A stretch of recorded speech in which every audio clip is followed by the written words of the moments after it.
नमस्कार friends, doctor A B Golden के साथ स्वस्थ रहे और मस्त रहे। बिल्कुल आज का एकदम नया टॉपिक है। स्वस्तिक संस्थान केंद्र मथुरा से हमारा एस्ट्रोलॉजिस्ट का स्टडी चल रहा है। 7 महीने ख़त्म हो गए हैं, 5 महीने बाकी है। 1 साल का कोर्स पूरा कंप्लीट करके हम एस्ट्रोलॉजी की दुनिया में पूरी तरह उतर गए हैं। और क्या क्या गलत है उसका दबा के उजागर करेंगे, उसको बाहर लाएंगे, और क्या क्या सही है उसको भी दबा के प्रस्तुत करेंगे। सोचा कि ऐसे हादसों में एक साथ लोग क्यों मरते हैं। कई समय पहले सूरत में तक्षशिला का आग वाला हादसा हुआ था। कई लोग रोड अकस्मात में एक साथ पूरे के पूरे फैमिली ख़त्म हो जाते हैं। कई लोग प्लेन दुर्घटना में ख़त्म हो जाते हैं। और ये मनुष्य की अकेली बात नहीं है, पशुओं में, पंखियों में भी ये देखने को मिल रहा है कि ऐसा तो क्या कर्म किया होगा कि लोग एक साथ मौत के हादसे का शिकार हो जाते हैं। यहाँ पे जब हम ढूंढने के लिए बैठे तो थोड़ा सा ध्यान लगा के दिमाग लगाया और गरुड़ पुराण की ओर चले गए।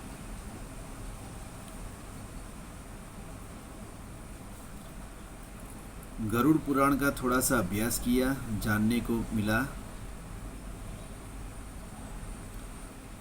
मानव, पशु, पंखी अपने कौन से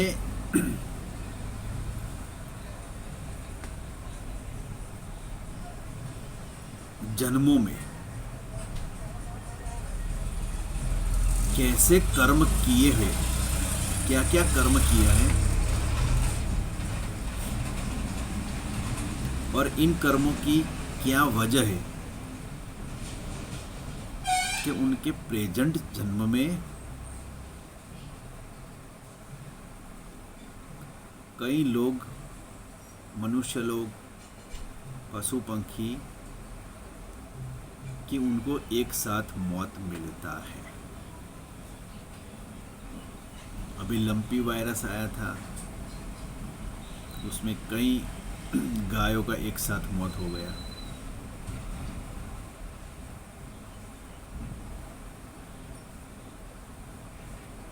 यहाँ पे एक साथ मौत की बात बताई जा रही है, एक एक करके मौत होने वाली बात नहीं। जैसे कि अभी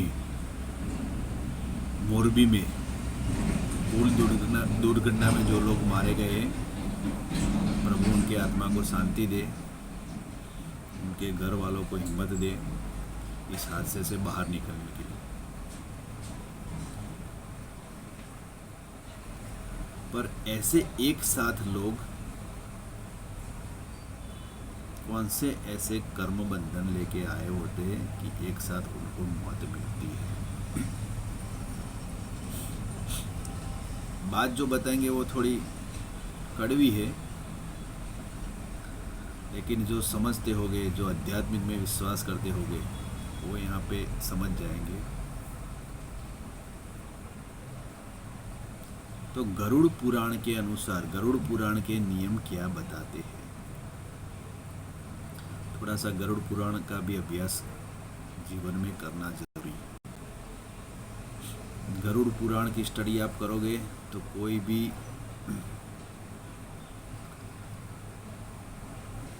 कर्म मतलब ऐसे कर्म जो दंड देने वाले कर्म होते, वो करने से आप कहीं ना कहीं सावधान हो जाओ। गरुड़ पुराण अवश्य पढ़ना। तो गरुड़ पुराण में ऐसा उल्लेख किया गया है। मरने वाले लोग जो होते हैं वो कहाँ के, मनुष्य की बात यहाँ पे करते हैं। उसमें बच्चे होते हैं, स्त्रियाँ होती है, बूढ़े होते हैं और जवान भी होते हैं। तो गरुड़ पुराण ये कहता है कि एक साथ मरने वाले लोग, चाहे वो एक फैमिली के हो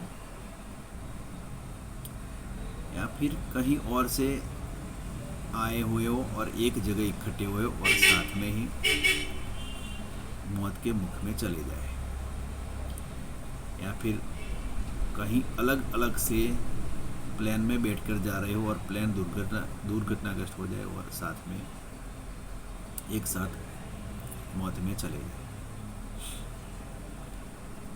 तो ये आत्माएं उनके पिछले जन्मों में कुछ ऐसे कर्म करके आती है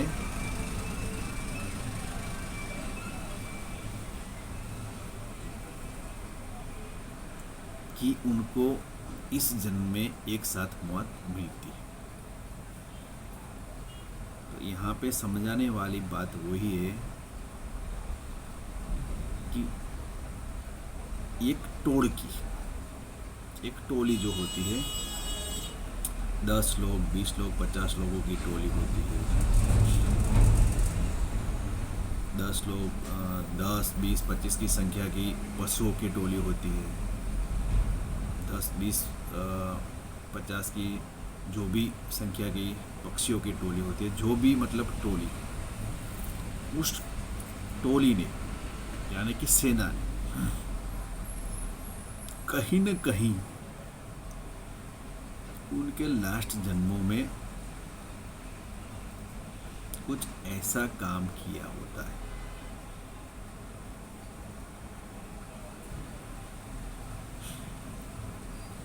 जो कर्म के विरुद्ध है। फिल्मों में हम देखते हैं कि 20-25 लोग एक लोग को दौड़ा दौड़ा कर फिर मार देते हैं।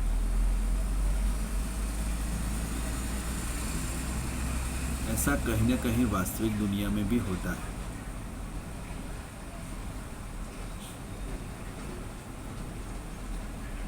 हालांकि अभी देखने को कम मिलता है, लेकिन जब आप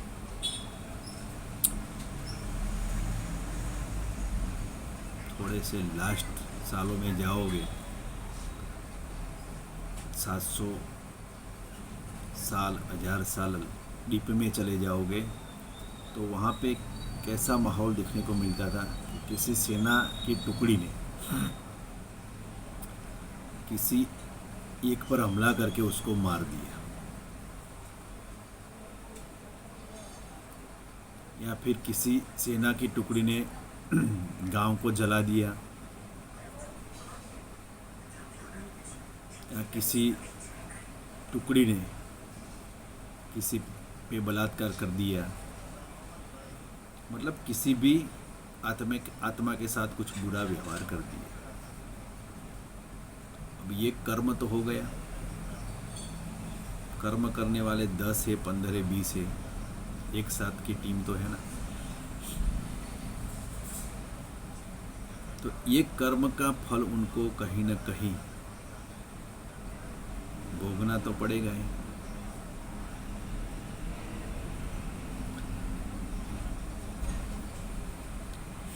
अब ये कर्म भोगने के लिए वो जन्म तो उनका पूरा नहीं होता है।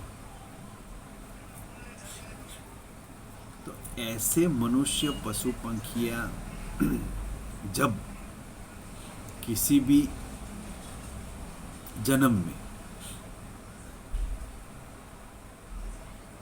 जन्म लेके आते हैं, तो जिसने जिस हिसाब से उस टाइम भूमिका अदा की होगी, उस टाइम इसके हिसाब से इसको फल मिलता है, कुकर्मों का फल मिलता है।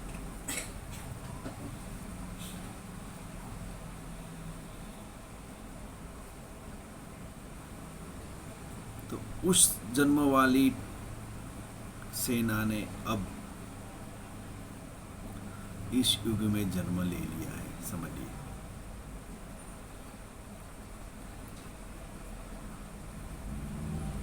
किसने कहाँ जन्म लिया है वो तो नहीं आप जानते हैं, नहीं हम जानते हैं। अब सभी ने जन्म तो ले लिया है, लेकिन उनको पिछले जन्म के कर्मों का फल भोगना ही पड़ता है। तो गरुड़ पुराण क्या कहता है, ऐसे लोग, ऐसे पशु पंखी कहीं न कहीं के माध्यम से, किसी न किसी वजह से जब कोई ऐसी जगह इकट्ठे हो जाते हैं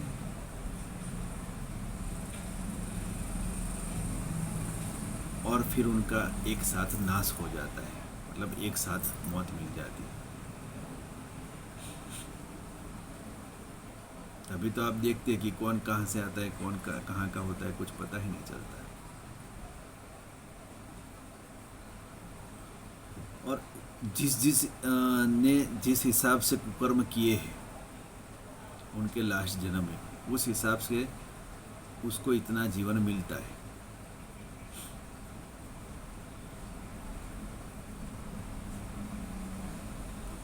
और जब उसके कर्म के बंधन को भुगतने की बारी आ जाती है, तो ऐसे हादसों में एक साथ चाहे मनुष्य हो, पशु हो या पक्षी, मौत के शिकार हो जाते हैं। बहुत गहरी बात है, समझने लायक बात है। कई लोगों को ये हंसने वाली बात लगेगी, लेकिन ये हंसने वाली बात नहीं। अगर आपके आसपास कोई प्रखर शास्त्री जी रहता हो तो इनसे एक बार पूछ लीजिए। और एक कर्म के बंधन का पुस्तक आता है, उसको भी पढ़ लीजिए।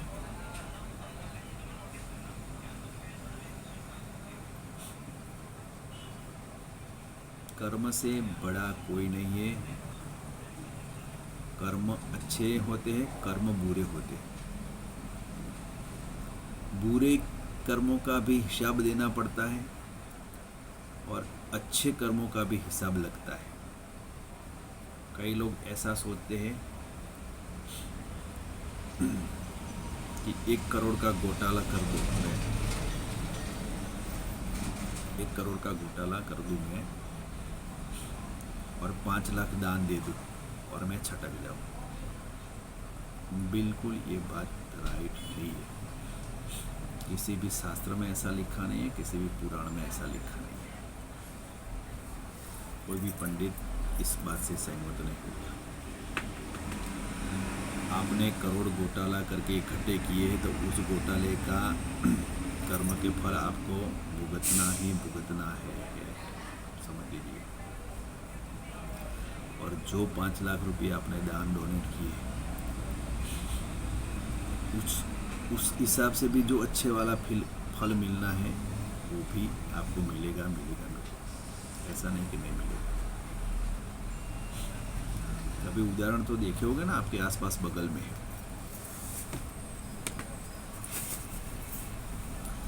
कि भाई अजबों में पार्टी खेल रही थी,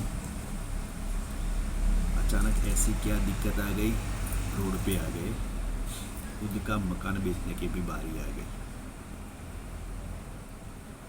सुना होगा, देखा होगा आपने अपने आसपास।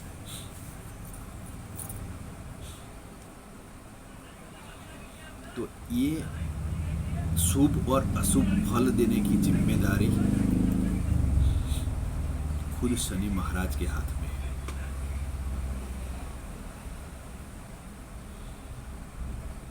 और शनि महाराज जो न्याय के देवता है, और वो अपना न्याय 100% सही तरीके से करते हैं।